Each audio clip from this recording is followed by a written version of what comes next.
कर आप संघर्ष करो।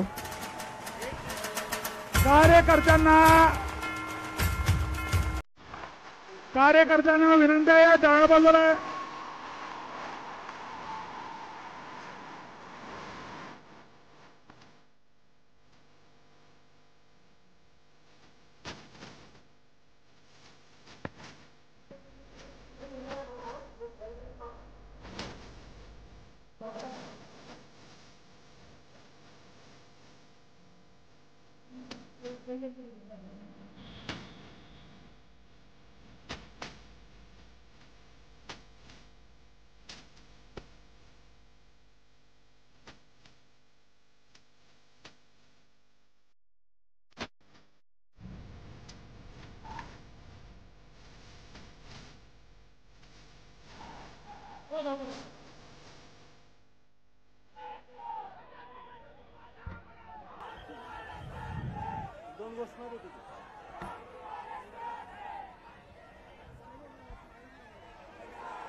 सर्वांना सूचना आहे, स्टेजच्या समोर जी लोक समोर आहेत त्यांनी मागे जायचं आहे आणि बसून घ्यायचं सगळ्यांनी। आता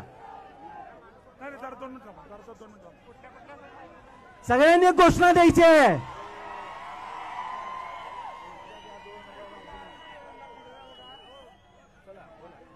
सर्वांनी एक घोषणा द्यायची आहे।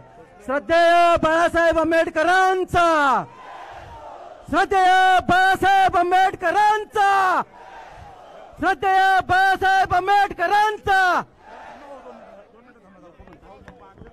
बघा,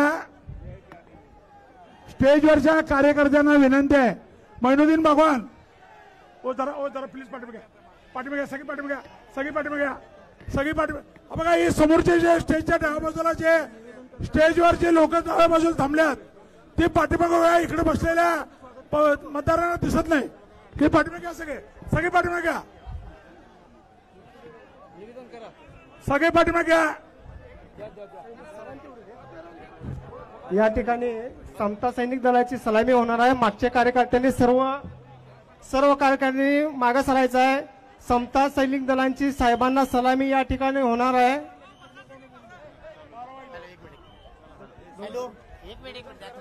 हॅलो, इथं प्रेस साठी उभारलेला आहे, त्याच्यावर जर आपले सहकारी आणि मित्र थांबले त्याचा खाली उतरावं, प्रेसला सहकार्य करावं। हॅलो, सर्वप्रथम मी आज मिरजकर जनता तसेच वंचित बहुजन आघाडी सांगली यांच्यातर्फे श्रद्धेय बाळासाहेब आंबेडकरांचे यांचे मिरज नगरीमध्ये स्वागत करतोय। तसेच आज लोकसभा 2024च्या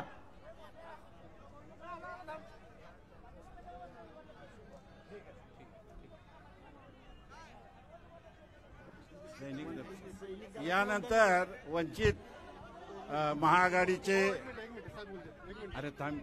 वंचित बहुजन आघाडीचे यांचे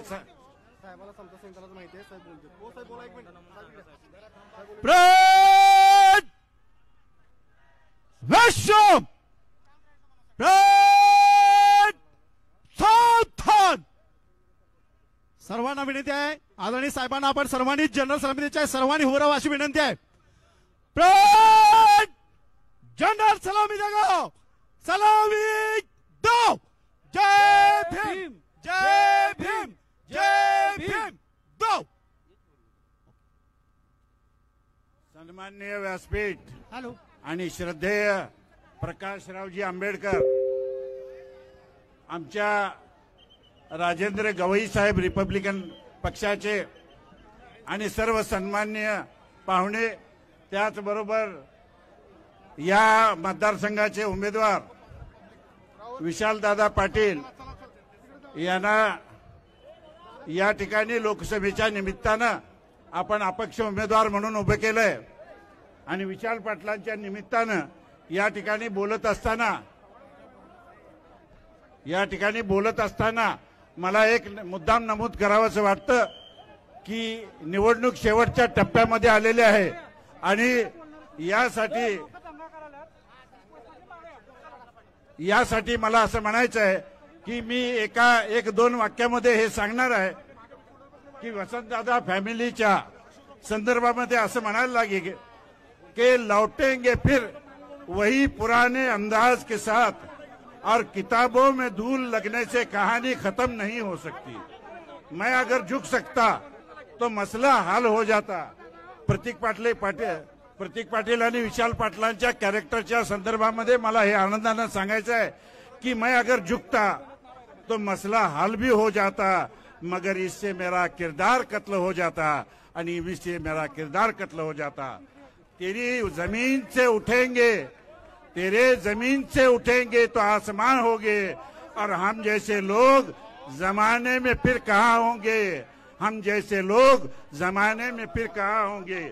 चले गए तो पुकारेंगे हर सदा हमको, न जाने कितनी जबानों से हम बयां होंगे। हे वसंत दादाच्या माध्यमातून हे मी सांगितलेलं आहे।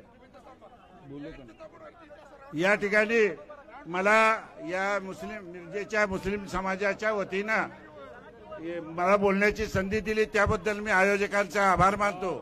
परंतु या ठिकाणी मुद्दा मी एक गोष्ट सांगू इच्छितो की प्रमुख पाहुणे आपल्या या ठिकाणी व्यक्त होणार आहेत, म्हणून अधिक न बोलता एकच गोष्ट मी सांगतो की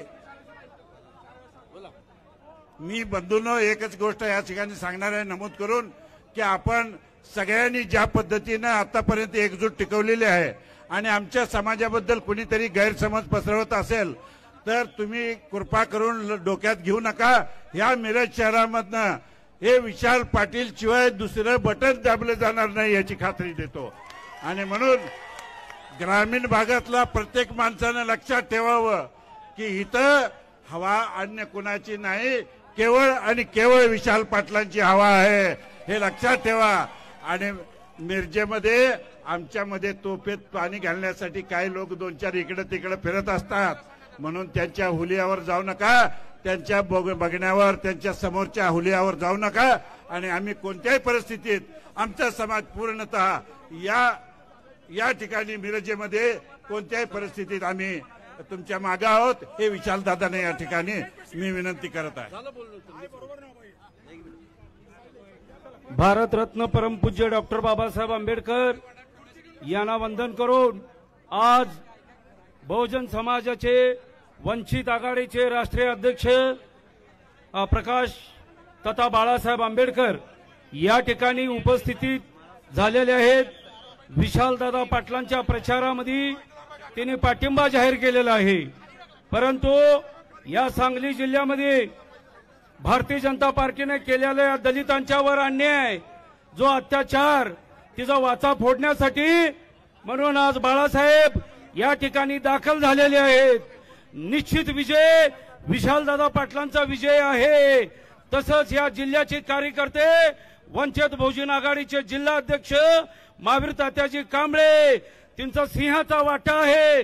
बाळासाहेबांना इथपर्यंत आणायचं आणि बाळासाहेबांना पाठिंबा द्यायचं तिने विनंती केल्यामुळं बाळासाहेबांनी कार्यकर्त्यांना अत्यंत महत्व देतात आणि हीच कार्यकर्त्यांचं भाग्य आहे।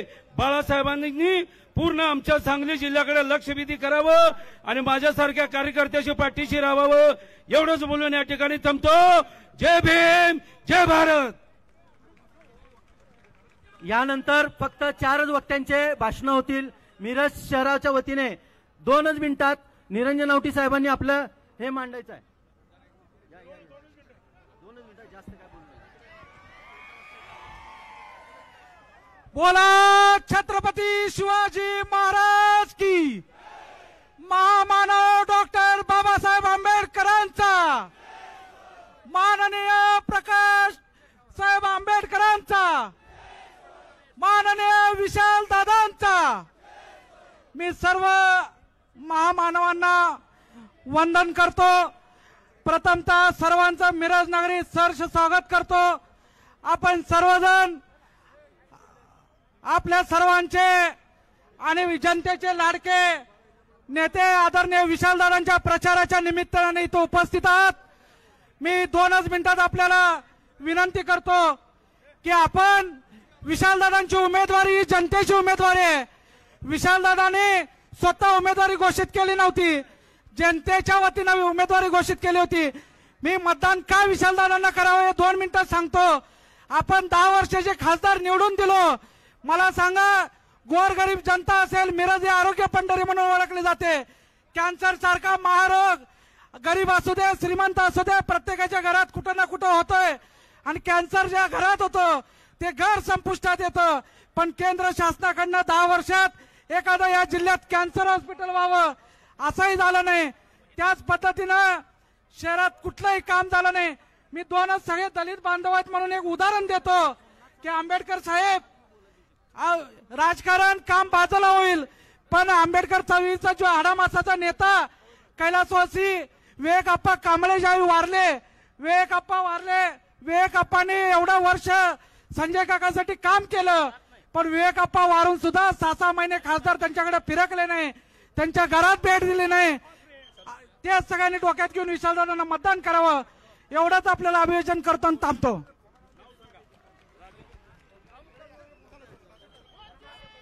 सर्वांनी फक्त दक्षता घ्यायची आहे. साहेबांच्या अजून 5 सभा आहेत, त्यामुळे जास्त वेळ आपल्याला भाषण जास्त वक्त्यांची करता येणार नाहीत. मी 2 मिनिटांमध्ये माझं मनोगत संपवतो. वंचित बहुजन आघाडीच्या वतीने सांगली लोकसभा मतदारसंघाचे उमेदवार विशालदादा पाटील यांना काही दिवसापूर्वी बाळासाहेबांनी पाठिंबा जाहीर केला. मतदान परवा दिवशी आहे, निकाल 4 जूनला आहे. पण सांगलीतल्या आणि महाराष्ट्रातल्या सर्व जनतेला सांगायचं आहे की त्याच दिवशी या मतदारसंघाचा निकाल लागला ज्या दिवशी बाळासाहेबांनी विशालदादा पाटील यांना पाठिंबा दिला. आता फक्त लीड मोजायचं आहे. महाराष्ट्रातील प्रत्येक मतदारसंघामध्ये वंचित बहुजन आघाडीची ताकद मागच्या निवडणुकीमध्ये वंचित बहुजन आघाडीनं सिद्ध केलेली आहे. ही ताकद का आहे? मागील 40 वर्षापासून आदरणीय बाळासाहेब आंबेडकर महाराष्ट्रामध्ये काम करतायत, देशामध्ये काम करतायत आणि सर्व समूहांना की जे वंचित आहेत त्या सर्व समूहांना न्याय देण्याचं काम करतायत. त्याच्यामध्ये मुस्लिम असतील, ओबीसी असतील, भटके असतील, SC ST असतील. गेल्या 40 वर्षाच्या बाळासाहेबांच्या कामामुळे आज हा सर्व समूह बाळासाहेबांच्या पाठीशी उभा राहिलाय आणि म्हणून मागच्या निवडणुकीमध्ये वंचित बहुजन आघाडीला 3.25 लाख मतं मिळाली होती. हीच भूमिका महाराष्ट्रातील सर्व मतदारसंघामध्ये आहे. त्यामुळे निश्चितपणे विशालदादांना पाठिंबा देताना बाळासाहेबांनी एक भूमिका घेतली. माझ्या वंचित बहुजन आघाडीच्या कार्यकर्त्यांना मला सांगायचं आहे, आंबेडकरी चळवळीच्या सर्व कार्यकर्त्यांना सांगायचं आहे की बाळासाहेबांनी सांगलीमध्ये उमेदवार न देता विशालदादा पाटील यांना पाठिंबा का दिला हे आपण लक्षात घेतलं पाहिजे. आज वंचित बहुजन आघाडीचा प्रथम क्रमांकाचा शत्रू देशामध्ये जर कोण असेल तर ते भारतीय जनता पार्टी आहे आणि भारतीय जनता पार्टी संविधान धोक्यामध्ये आणू पाहते. भारतीय जनता पार्टी संविधान संपुष्टात आणू पाहते आणि जर भारतीय जनता पार्टीला थांबवायचं असेल तर वंचित बहुजन आघाडी विरोधी म्हणून या ठिकाणी महाराष्ट्रात काम पाहते. सांगली जिल्ह्यामध्ये विशालदादा पाटील इथल्या सांगलीच्या बीजेपीच्या उमेदवाराला पराभूत करू शकतात. ही शक्यता असल्यामुळे, ती ताकद विशालदादांच्याकडे असल्यामुळे आदरणीय बाळासाहेब आंबेडकरांनी विशालदादा पाटील यांना पाठिंबा दिलेला आहे. म्हणून माझं सर्व सांगली जिल्ह्यातील मतदारांना आव्हान आहे की येत्या परवा दिवशी जे मतदान आहे त्याच्यामध्ये विशालदादा पाटील यांना मतदान करून इथल्या बीजेपीच्या उमेदवाराला तर पाडायचंच आहे, पण या ठिकाणी पाकिट या चिन्हासमोरचं बटन दाबायचं आहे आणि विशालदादांना भरघोस मताने विजय करायचा आहे. हे बोलून मी थांबतो. जय भीम. यानंतर रासू गवई साहेब आपल्या समोर आपले विचार मांडतील. राजेंद्र गवई साहेब आपल्या समोर आपले विचार मांडतील.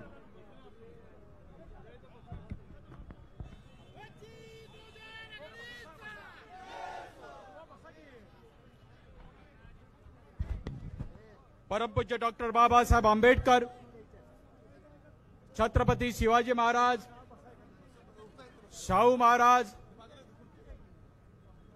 मौलाना कलाम आझाद, अण्णाभाऊ साठे यांच्या विचारांना अभिवादन.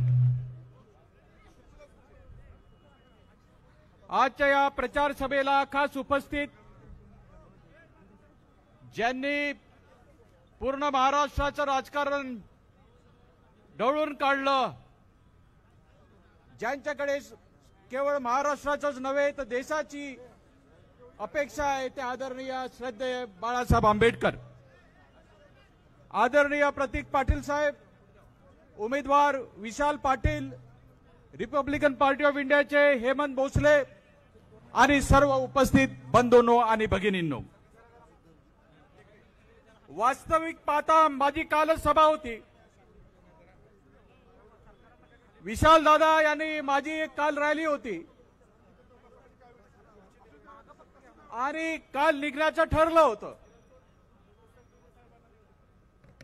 परंतु जेव्हा कळलं की बाळासाहेब आज इथे येणार आहेत, तेव्हा मी आज खास मुक्काम केलं की बाळासाहेबांसोबत आपण सुद्धा या भव्य दिव्य सभेमध्ये उपस्थित राहावं. 2014च्या निवडणुकीमध्ये बाळासाहेबांनी मला अमरावती लोकसभेमध्ये मदत केली होती, पाठिंबा दिला होता. भरगच्च असं मते आम्ही मिळवली आणि संपूर्ण देशाने त्याची दखल घेतली. अशा प्रकारची निवडणूक आम्ही त्या काळामध्ये बाळासाहेब आंबेडकरांनी जेव्हा मला मदत केली तशा प्रकारची निवडणूक आम्ही अमरावतीमध्ये लढवली. आपण जर 6 महिन्याचा कालखंड बघितला तर संपूर्ण राजकारण या बाळासाहेब आंबेडकरांच्या अवतीभोवती फिरत आहे. देशातील सर्वच्या सर्व महत्वाचे नेते त्यांच्या घरी पाणी भरत आहेत आणि त्याचं कारण आहे त्यांचा स्वाभिमानी बाणा. बाळासाहेब आंबेडकरांनी कधी तत्वासाठी तडजोड केली नाही, तत्वासोबत कधी तडजोड केली नाही. आपला स्वाभिमान कधी त्यांनी गहाण ठेवला नाही. वंचितांच्या मदतीसाठी, वंचितांना जास्तीत जास्त संधी मिळावी यासाठी त्यांनी नेहमी ते प्रयत्नशील राहिलेत. आज विशालदादा पाटील यांच्या निमित्तानं मला त्यांच्यासोबत परत एकदा मंचामध्ये सोबत राहायला मिळालं. त्याबद्दल मी विशालदादा यांचे आभार मानतो, प्रतीकदादा यांचे आभार मानतो. वसंतदादा पाटील हे राज्यपाल होते, माझे पिता श्री दादासाहेब रासू गवई हे सुद्धा राज्यपाल होते. वसंतदादा पाटील जेव्हा महाराष्ट्र राज्याचे मुख्यमंत्री होते तेव्हा माझे वडील महाराष्ट्र राज्याचे विधान परिषदेचे सभापती होते. आमचे स्नेहाचे संबंध, विरोधी पक्ष नेता असताना आमचा बंगला आणि वसंतदादा पाटील यांचा बंगला आजूबाजूला होता.